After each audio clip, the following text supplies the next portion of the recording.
Another day, another basketball stories na naman ang pagkikwentuhan natin.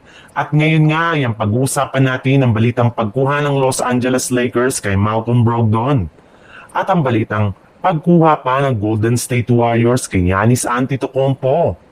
Kahit man nga unti-unti nang nakakabuang Los Angeles Lakers ng mas malakas na lineup ngayong offseason sa kanilang mga kinuhang players na mga nagdaang araw, ay mismong si Rob Pelinka na rin naman nga nagsabi na hindi pa rin nga daw tapos ang kanilang front office sa pagkuha ng mga bagong move.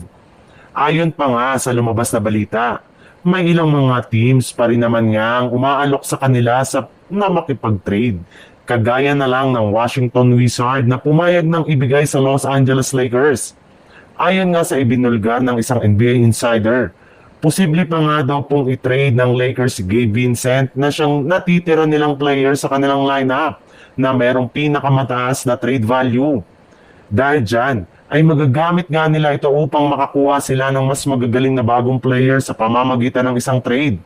Kaya hindi na nga nakapagtataka kung tsaka sakali man nga na i-trade si Gabe Vincent sa mga susunod na araw. In fact, maaari nga daw nila na maggamit si Gabe Vincent para lamang makuha si Malcolm Brogdon mula sa Washington Wizards na isa pa rin sa mga natitirang pinakamagaling na player na kasalukuyang available ngayon sa trade market.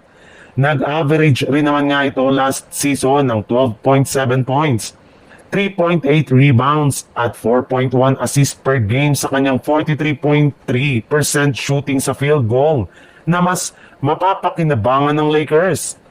Sa ibang balita naman, kagaya nga ng napag-usapan natin, mas gusto nga ng Golden State Warriors na kunin ni Kuminga ang inalok nila sa kanyang bagong contract extension upang sa ganun ay magamit nila siya bilang trade asset sa pagkuha sa matagal na nilang target na si Giannis Antetokounmpo.